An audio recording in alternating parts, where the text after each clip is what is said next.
Aku doang ya yang berusaha menghindari minum obat untuk setiap batuk. Ternyata, alam punya solusinya. Ini yang bisa kamu lakukan di rumah. Pertama, madu.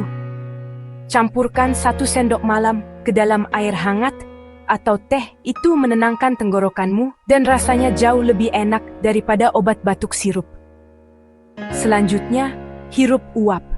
Hirup uap dari semangkuk air panas, mungkin tambahkan sedikit minyak kayu putih kalau ada. Itu membantu mengencerkan dahak di dada.